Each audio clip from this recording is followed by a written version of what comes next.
Hello from Farland. I'm doing a behind the scenes video today. You get a chance to look and see what I'm doing here that you don't see on the regular videos. This is the train room, and I've got to turn the viewer around. Over there I have storage and a work area. There's the easel. I'll show you that in a minute. There's the layout.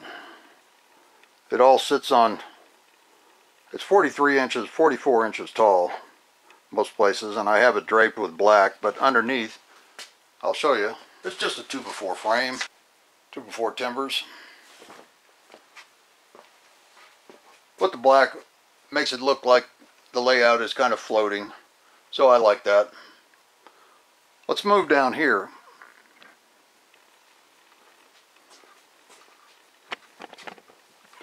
One thing I thought I'd show you is this portable backdrop. When I want to shoot out from the layout where there is no backdrop, I put that on my easel, and that allows me to set the camera inside the layout and shoot out towards this side in this case, since that's the edge, and that's got a backdrop over there, but this side does not have a backdrop. So I put that up there, and that allows me to shoot towards us. Moving on in, I've got you on a tripod. Not sure it's wide angle. Yeah, it is. Here's the shelving unit that we built in earlier. There's my table. I got that for $25, which would be 12 pounds, I guess, 14 pounds, something like that. I just got this new storage unit, which I really like. I'll show that to you. Generally speaking, it's a mess around here.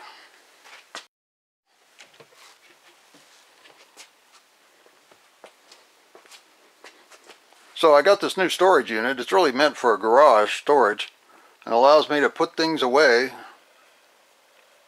and close the doors on them so it doesn't look so messy. Paint, glue, and weathering, and other things, brushes, paints.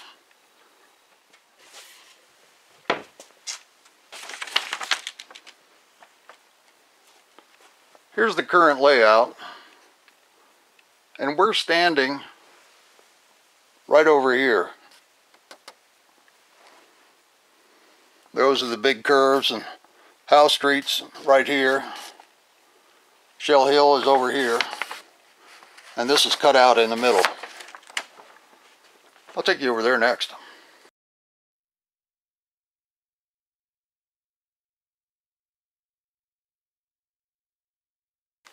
I quickly learned that taking these back scenes off and on, it was difficult to hold the level and hold the back scene and put the screws back in the right holes. So what I've done is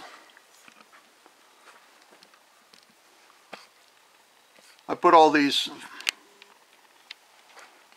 locating pins,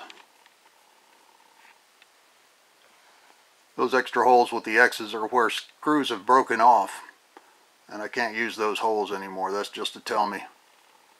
I usually circle the ones that are operational. And then there's a batten to hold the two panels tight together and in line. There's another batten down here. The mountain is right behind here. The mountain is right on the other side of this.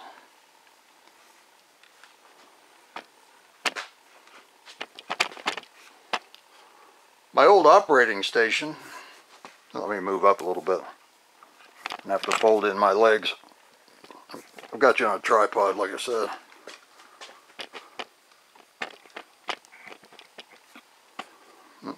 Not level. It's better, still not level. My operating station used to be right here where the programming track is, but the scenery has sort of taken that room up. When I added the village, I needed that space for a parking lot. So it became scenery instead. I think I have a horse grazing over there or something. Most of my signals are automated, but the ones that are not and are still controllable are controlled by that row of yellow switches, and the points are all on the black. My theory is if I can reach it from my operating location, then I'll have it manual, and if I can't, for convenience, I'll make it remote controlled. There's the village. I better zoom back out. Oops, wrong way. There's the village. I'm going to be doing a special on milk transport. I'm just waiting for some items to come in from overseas, and then I can do that. Okay, here is the pole that holds up the upper level. There's a steel beam up there. For lighting, I have a number, turn you around here.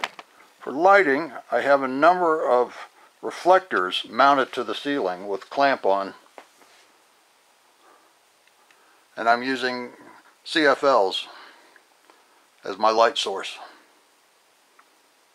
Those fluorescent bulbs that are curlicue. Okay, well, let's go look at something else. I'm over on the other side now. Let me move up a little ways.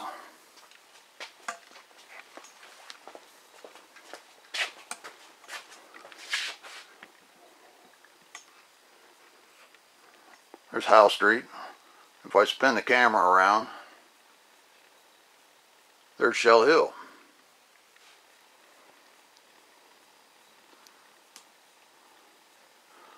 All these panels also have locating pins.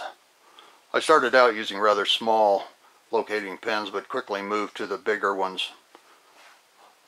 They're just easier to put on and take off. Here's a little one. Here's the big ones. This panel right here is the one I take off when I want to shoot my big curve from this side. I take that off, and then I can get in there and put the camera right up to the curve. That's how I do that.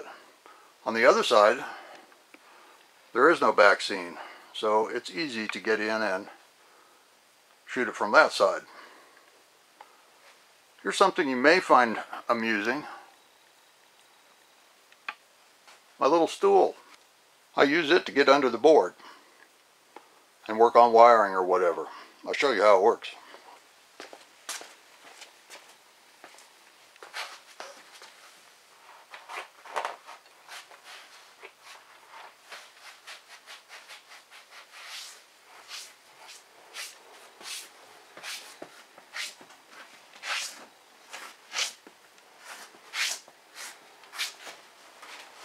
So I can move around anywhere underneath the board fairly effortlessly. Oh, the hat I wear. The beatings will continue until morale improves. That's my theory of life. Not really. I just thought it was funny. Okay, here's another thing that may be of interest to you.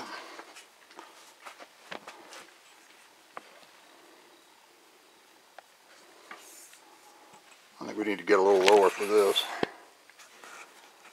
This is my electrical box that I take with me when I go underneath the table.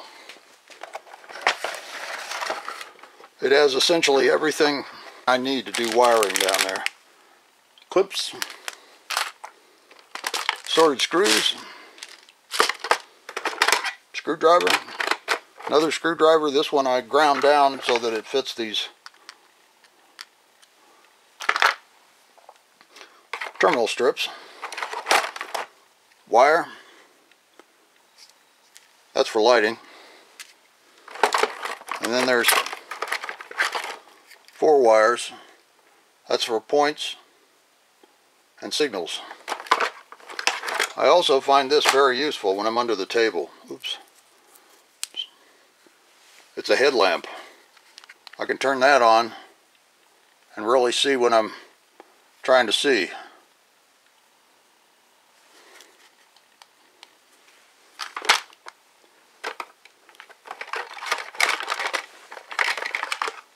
If I'm drilling under the table, got to have your safety glasses. And then of course I have a little VOM here that I can check voltage or check conductivity or whatever I need to check. That's indispensable. Here's some green wire. Here's some wire ties. I use those in conjunction with these guys. This has adhesive on the back, and you peel that off, and then you use a wire tie. You slip it through there, put the wire through it, and stick it to the top of to underneath the top of the board. The other thing that you might be interested in are these crimp connections. You require the connector and a pair of these in order to crimp them properly. You put the wire in the end, then you bear down on it, puts a little crimp in it, and it holds the wire in there. And then you put the other wire on the other side, crimp that, and you've got a pretty solid connection without having to solder. I use those quite a bit too. Come in really handy. Actually, I got my tape. Don't use that much. I used that a lot in the beginning because I didn't have these other technologies worked out. But now I pretty well use the other fasteners. Then of course my wire strippers. Can't beat these. Also for twisting, anytime you're putting two wires together under one of the screws of the connectors, get one of those out. Anytime you're putting a wire under that and you're getting two wires or three wires on one side, it's always best to twist them together and cut them off so they're not too long, and then put them in there. Otherwise you might catch two and the third one will fall out, or catch one and the other one will fall out. Okay, let's see, what else do we have? Might be interesting. I don't know if you've ever seen the layout from this direction, so I'll raise you up and you can see it.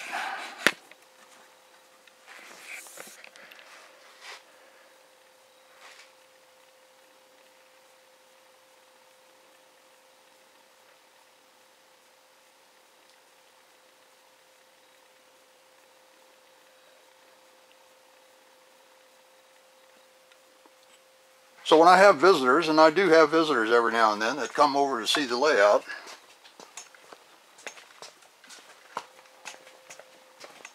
they view from this side.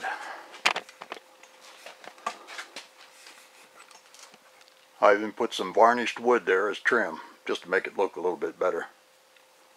And that's what they see. So that's about it. If you got any questions, just put them in the comments. I'll be happy to answer. Tell you what, for my parting shot, I'll get up on the ladder and do a pan. This is one of my ladder shots. I'm up on a ladder behind Howe Street. There's the mountain down there.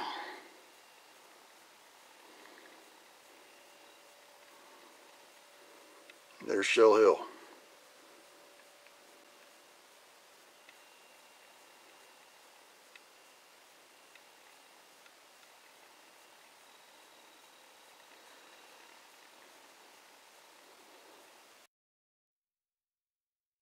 So thanks for watching.